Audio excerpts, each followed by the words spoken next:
Next chapter ले लेते हैं, very very important, cell biology. बच्चों वैसे जो कॉन्सेप्चुअल चैप्टर्स है ना आपके, उनमें मैं कहूँगी जो कॉन्सेप्ट्स आपने थ्रू आउट द ईयर पढ़े हैं वो आपको ज़्यादा हेल्प करेंगे, बट फिर भी जो कुछ चीज़ें मुझे ऐसी लगी कि हाँ यार एक बार क्विकली आपको बता देनी चाहिए, वो मैं यहाँ पर ले रही हूँ। बाकी सेल बायोलॉजी आपको पूरी A to Z रिवाइज करके जानी है, सेल डिवीज़न की हर एक चीज़, सेल की हर एक चीज़, ठीक है।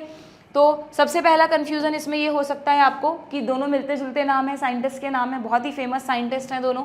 रॉबर्ट हुक ने डिस्कवर किया था सेल को बच्चों, जबकि रॉबर्ट ब्राउन, एन पर खत्म हो रहा है, ब्राउन एन फॉर न्यूक्लियस, इन्होंने डिस्कवर किया था न्यूक्लियस को, ठीक है, कंफ्यूज मत होना। इसमें भी अगर तुमसे पूछ लें, हुक ने डिस्कवर की थी एक डेड सेल, उन्होंने डेड सेल देखी थी। अगर लिविंग सेल तुमसे पूछ लेना तो लिविंग सेल को एल फॉर लिविंग और एल फॉर ल्यूवेनहॉक ने सबसे पहले देखा था, ठीक है। Then next, prokaryotic and eukaryotic DNA. Yes, सबसे ज़्यादा गलती जो बच्चे करते हैं वो करते हैं डीएनए में, कि जब भी हम बैक्टीरियल सेल के डीएनए की बात करते हैं ना तो ज़्यादातर बच्चे ना सिंगल स्ट्रैंडेड टिक करके आते हैं। करते हो तुम भी ये गलती, सिंगल स्ट्रैंडेड टिक करके आते हो। क्यों करके आते हो? क्योंकि हम हमेशा पढ़ते हैं कि bacteria has a single DNA.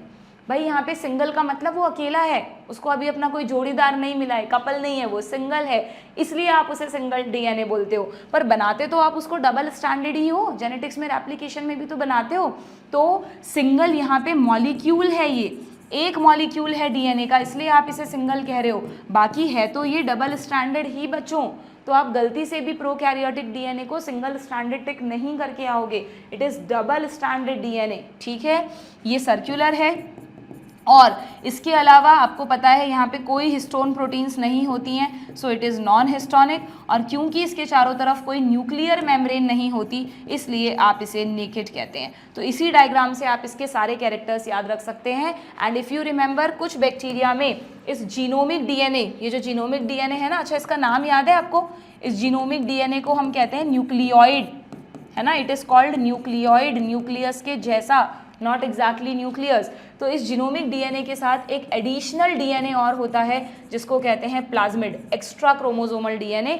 ज़रूरी नहीं है सारे बैक्टीरिया में हो, कुछ में होता है, अगर होता है तो एंटीबायोटिक रेजिस्टेंस, कुछ भी स्पेशल प्रॉपर्टीज़ देता है। क्लियर? ये एक्स्ट्रा क्रोमोसोमल है, एक्स्ट्रा जीनोमिक डीएनए है, this is extra genomic DNA, ठीक है, क्लियर, एक्स्ट्रा जीनोमिक डीएनए। अगर हम यूकैरियोटिक डीएनए की बात करें बच्चों हमारे सेल की, तो आपको पता है न्यूक्लियस में डीएनए बहुत सारे क्रोमोसोम्स में डिवाइडेड रहता है। तो हमारे पास एक अकेला नहीं बल्कि मैनी क्रोमोसोम्स की फॉर्म में डीएनए ऑर्गेनाइज्ड है। क्लियर? हमारे पास भी डबल स्टैंडर्ड डीएनए है, लेकिन सर्कुलर नहीं बल्कि लीनियर है। हमारा DNA you know histone proteins के साथ पैकेजिंग करता है तो हिस्टोनिक होता है, और चारों तरफ डबल मेम्ब्रेनस न्यूक्लियर एनवेलप होता है, तो we have enveloped DNA, we have enveloped covered DNA. Clear है क्या? इसमें कहीं भी रटने जैसे पॉइंट है क्या? सब समझ के याद करने वाली चीज़ें हैं, ठीक है। देन बैक्टीरिया में जो 3 टर्म्स आपको बैक्टीरियल सेल में याद रखनी है, बहुत फ्रिक्वेंटली पूछी जाती हैं नीट में, तीनों ही, मीजोजोम, पॉलीजोम, इंक्लूजन बॉडीज। इनका कोई भी क्वेश्चन आए, आप कहाँ कहाँ गलती करते हैं देखना। मीजोजोम को कई बार आप है ना जैसे राइबोसोम, परऑक्सीजोम, ग्लाइक्सिजोम इस तरह की टर्म्स के साथ मिक्स कर देते हो, पर मीजोजोम आपको ध्यान है बैक्टीरिया में इस तरह की इनफोल्डिंग्स होती हैं प्लाज्मा मेम्ब्रेन से बनी हुई, जिनमें कई तरह के एंजाइम्स होते हैं। रिवाइज कर लेना एनसीईआरटी से इनके क्या क्या फंक्शंस हैं। सेल वॉल बनाते हैं, डीएनए डिस्ट्रीब्यूशन करते हैं, रेप्लिकेशन में मदद करते हैं, और सबसे ज़्यादा important, these mesosomes are equivalent to mitochondria. हमारे में जो काम माइटोकॉन्ड्रिया का है दैट इज रेस्पिरेशन, वो काम बैक्टीरिया में कौन कर रहा है? बैक्टीरिया में वो काम करते हैं मीजोजोम्स, ठीक है। पॉलीसोम क्या है भाई? पॉलीसोम आपने पढ़ा है, इसी बैक्टीरियल सेल में जब एमआरएनए बनकर आता है तो कई बार एक एमआरएनए से बहुत सारे राइबोसोम्स अटैच हो जाते हैं और वो सब प्रोटीन सिंथेसिस में हेल्प करते हैं, दैट इज पॉलीसोम। यानी 1 mRNA plus many ribosomes, plus many ribosomes. Clear? Then inclusion bodies में कहाँ गड़बड़ करते हो आप? इंक्लूजन बॉडीज में क्वेश्चन आता है कि ये मेम्ब्रेनस है या नॉन मेम्ब्रेनस है। भाई बैक्टीरिया में कोई मेम्ब्रेनस स्ट्रक्चर तो होता ही नहीं ना बच्चों, तो इंक्लूजन बॉडीज नॉन मेम्ब्रेनस ही हैं। इंक्लूजन बॉडीज में जो स्टोरेज होता है, मान लो फॉस्फेट ग्रेन्यूल्स हैं, तो वो इस तरह पास पास आके डेंस कलेक्शन हो जाएगा उनका, उनके चारों तरफ कोई कवरिंग नहीं बनानी है आपको, ठीक है। तो इंक्लूजन बॉडीज स्टोरेज स्ट्रक्चर्स हैं, नॉन मेम्ब्रेनस हैं। और एक इंक्लूजन बॉडी एक और दे रखी है आपकी एनसीईआरटी में, गैस वैक्यूल। इस पे भी क्वेश्चन आ जाता है। गैस वैक्यूल आपको पता है किसमें होगी, बायंसी प्रोवाइड करेगी। बायंसी कहाँ चाहिए, पानी में रहने वाले बैक्टीरिया को, जिससे वो सरफेस पर तैरते रहें और उन्हें सनलाइट मिलती रहे। तो गैस वैक्यूल आपको मिलेगी बीजीए में, साइनोबैक्टीरिया में, ठीक है, और किसी को इसकी ज़रूरत नहीं है। देन नेक्स्ट जो कन्फ्यूज़न होता है, बहुत बार क्वेश्चन आया इनमें से कौन सा मोटिलिटी में हेल्प करता है कौन नहीं, तो इसमें कहाँ कन्फ्यूज़ होने की नीड है। फ्लैजिला को तो आप हमेशा मोटिलिटी के लिए पढ़ते ही हो ना, फ्लैजिला में आप पढ़ते हो बेसल बॉडी, हुक और फिलामेंट। पिलाई एंड फिमरी तो बच्चों नॉन मोटाइल स्ट्रक्चर्स है ना, पिलाई कॉन्जुगेशन में हेल्प करता है, फिमरी अटैचमेंट में हेल्प करता है, तो इनका मोटिलिटी से कोई रिलेशन नहीं है। एक और चीज़, फ्लैजिला में अगर क्वेश्चन पूछ लें कि प्रोकैरियोटिक और यूकैरियोटिक फ्लैजिला में कोई डिफरेंस है क्या, बिल्कुल है। प्रोकैरियोटिक फ्लैजिला बनी है फ्लैजिलिन प्रोटीन की, किसकी बनी है, फ्लैजिलिन प्रोटीन की, जबकि यूकैरियोटिक फ्लैजिला किसकी बनी है, हमारे में फ्लैजिला बनी है 9+2 माइक्रोट्यूब्यूलर अरेंजमेंट से। क्लियर, तो हमारे माइक्रोट्यूब्यूल्स की बनी है, बाकायदा चारों तरफ मेम्ब्रेन होती है, यहाँ पर ऐसा कुछ नहीं है, बहुत ही सिंपल टाइप की फ्लैजिला होती है। बेसल बॉडी, हुक, फिलामेंट दोनों में होते हैं, ठीक है, क्लियर। देन राइबोसोम्स को लेकर कई बार कंफ्यूजन हो जाता है, इनकी डेंसिटी में इनका जो मेजरमेंट है एस साइज है। तो बच्चों प्रोकैरियोट्स में देखो कैसे याद रखोगे, बहुत आसान है। उसके लिए तुमको ऐसे याद रखना है, अगर ये प्रोकैरियोट है, ये यूकैरियोट है, तो 30, 40, 50, 60, 70, 80, ये देखो बन गई सारी यूनिट्स। ये स्मॉलर यूनिट हैं दोनों की, ये स्मॉलर यूनिट्स हो गई प्रोकैरियोट की, यूकैरियोट की 30s 40s, ये लार्जर यूनिट हो गई 50s इसमें और 60s इसमें। और जो कंबाइंड फॉर्म में होता है जब राइबोसोम, तो आपको पता है प्रोकैरियोट्स के पास 70s होता है और यूकैरियोट्स के पास 80s होता है। तो कभी भी क्वेश्चन आ जाए, अननेसेसरी सोच रहे हैं, दिमाग लगा रहे हैं, फटाफट 30, 40, 50, 60, 70, 80 लिखो और आंसर निकालो, ठीक है, क्लियर। एक और चीज़ ध्यान रखना, प्रोकैरियोट्स में राइबोसोम सिर्फ और सिर्फ साइटोप्लाज्म में होते हैं, लेकिन यूकैरियोट्स में जो राइबोसोम्स हैं वो साइटोप्लाज्म पे होते हैं, RER पे भी चिपके रहते हैं बाहर की तरफ, ठीक है। उसके अलावा माइटोकॉन्ड्रिया एंड क्लोरोप्लास्ट में भी राइबोसोम्स होते हैं। और क्या यहाँ पर ये डिफरेंस याद है तुम्हें कि ये दोनों तो 80s टाइप के, जबकि ये दोनों 70s टाइप के होते हैं। यानी अगर क्वेश्चन आ जाए which of the following chromosomes are present in eukaryotic cell, तो जल्दीबाजी में 80s टिक मत कर देना। अगर ऑप्शन में 70s and 80s both they रखा है तो वो करेक्ट ऑप्शन होगा। अगर क्वेश्चन आए which of the following ribosome are present in eukaryotic cytoplasm, तो फिर आपका आंसर होगा 80s। यूकैरियोटिक क्लोरोप्लास्ट, यूकैरियोट में होता है माइटोकॉन्ड्रियन क्लोरोप्लास्ट, तो फिर आपका आंसर 70s होगा, ठीक है, क्लियर है।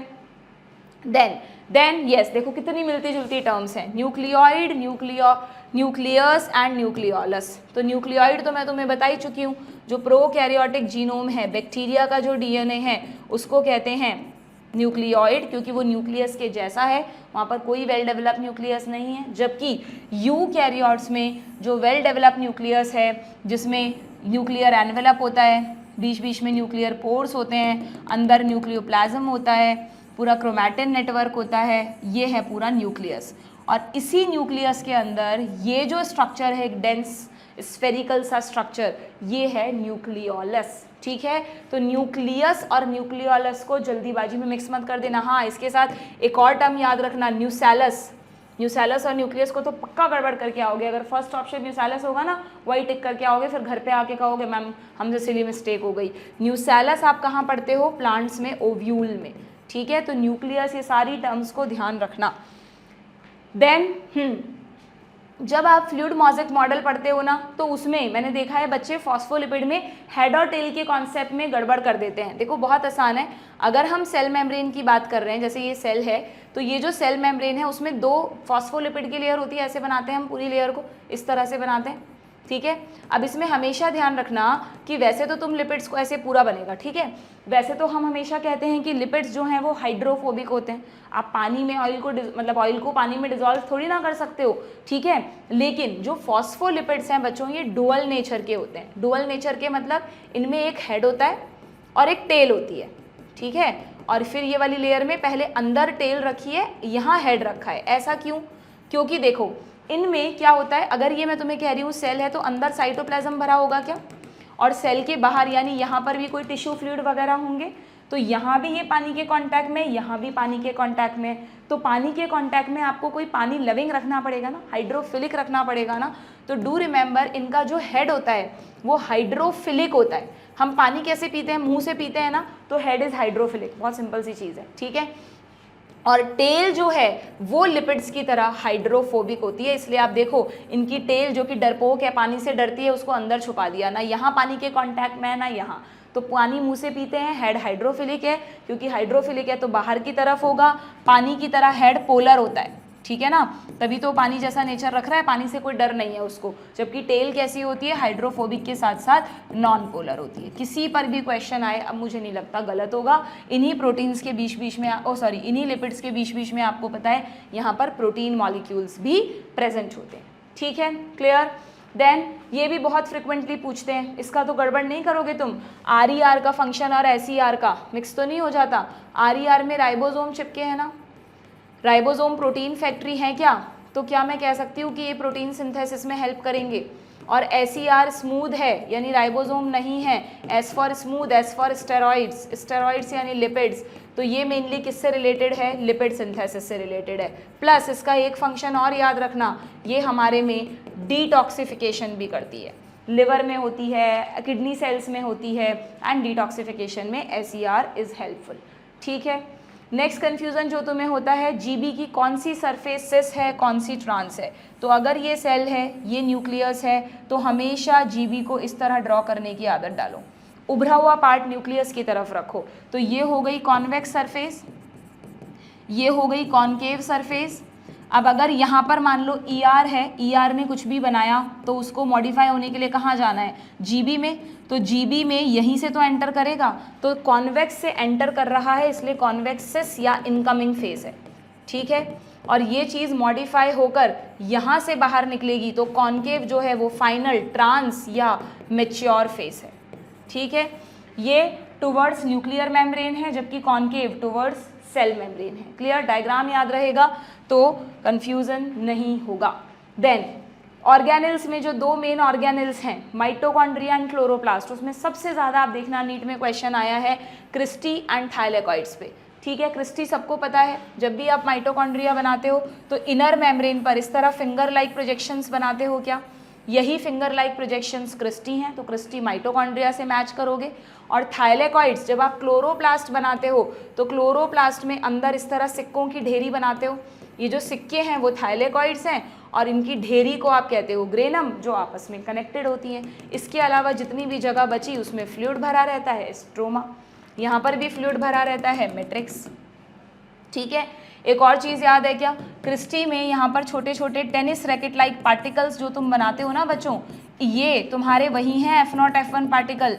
जब तुम प्लांट फिजियो में रेस्पिरेशन पढ़ते हो तो वहाँ पर आता है क्या, F0 F1 पार्टिकल्स, ऑक्सीजोम, जिनके थ्रू ATP सिंथेज कहते हो जिनको तुम, ये वही ATP सिंथेज है ना, जो कॉम्प्लेक्स 1 2 3 4 भी यहीं होते हैं, और it act as complex 5th, तो ये भी आपको मिक्स नहीं करना है, ध्यान रखना है, clear. Then grana and stroma अभी अभी बता ही दिया मैंने, इसी डायग्राम में देख लो, ये जो है ये तो ग्रेना है, ये जो ढेरियाँ हैं सिक्कों की ये तो ग्रेना है, और ये जो फ्लूइड है ये स्ट्रोमा है।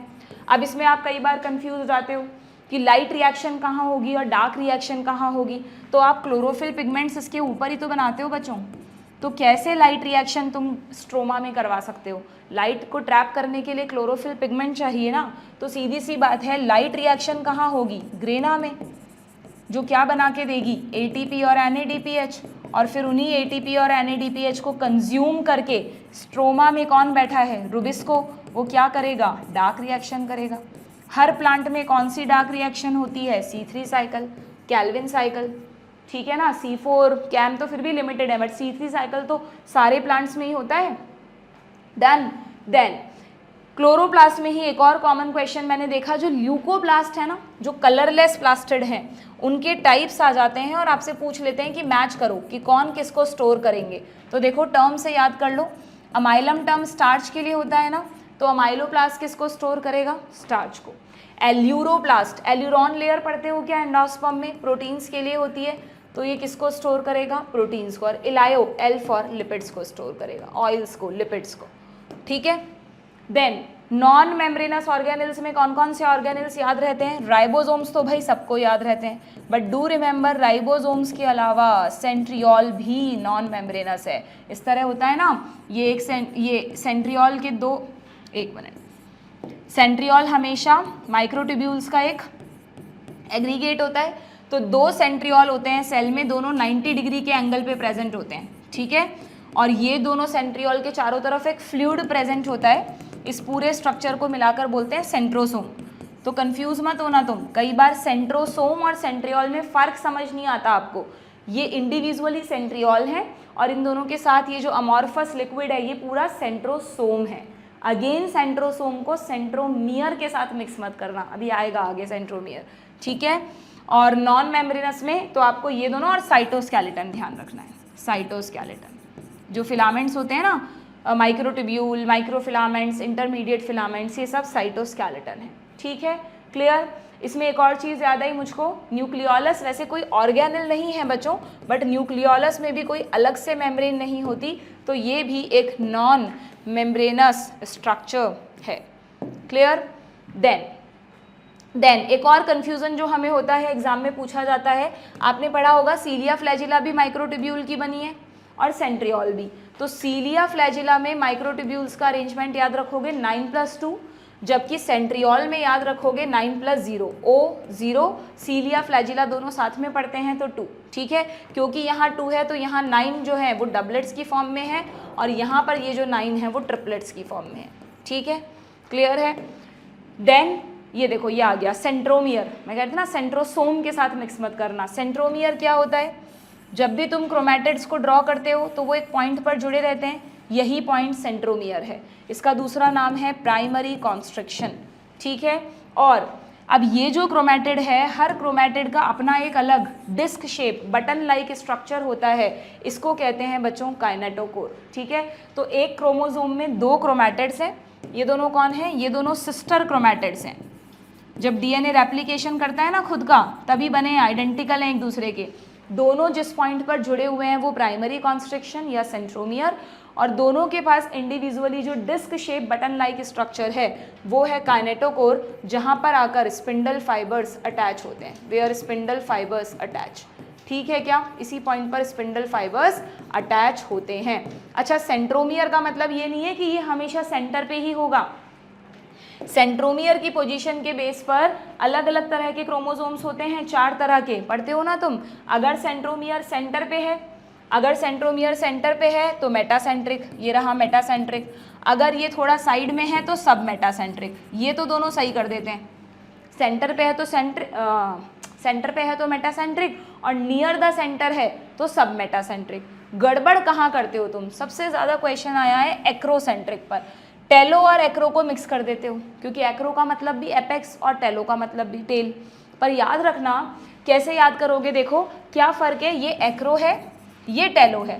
टेलो मतलब टेप, टेल, टिप, ठीक है। जो टिप पर है ना जब सेंट्रोमियर, एट द टिप या एट द बिल्कुल एंड पर अगर सेंट्रोमियर है, ये बिल्कुल नेग्लिजिबल है आर्म्स, बस 2 ही आर्म्स आपको दिखेंगी, तो टेलोसेंट्रिक है। और अगर लिखा हुआ है नियर द टिप, सेंट्रोमियर कहाँ है? नियर द टिप या नियर द एंड, तो फिर आपका आंसर होगा, क्या आंसर होगा? एक्रोसेंट्रिक, ठीक है।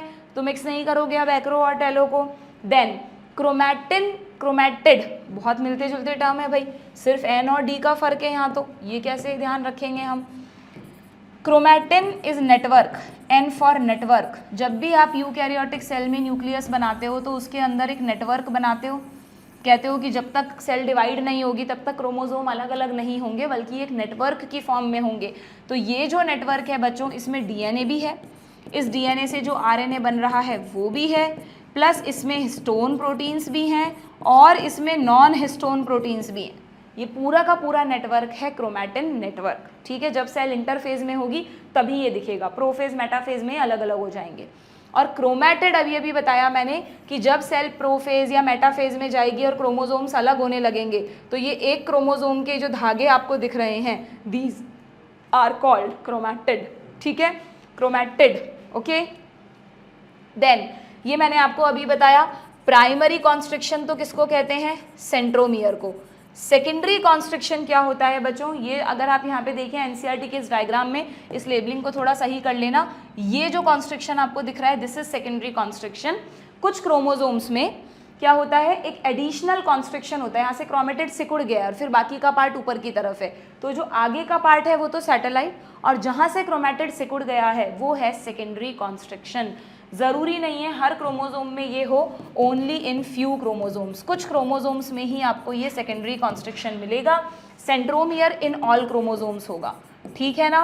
और ये जो सेकेंडरी कॉन्स्ट्रिक्शन के बाद सैटेलाइट आपको दिख रहा है, ये वही सैटेलाइट डीएनए है जो आप डीएनए फिंगरप्रिंटिंग में पढ़ते हैं, दैट इज रेपिटेटिव डीएनए, ठीक है। डन, सेल की सारी चीज़ें क्लियर है, ओके।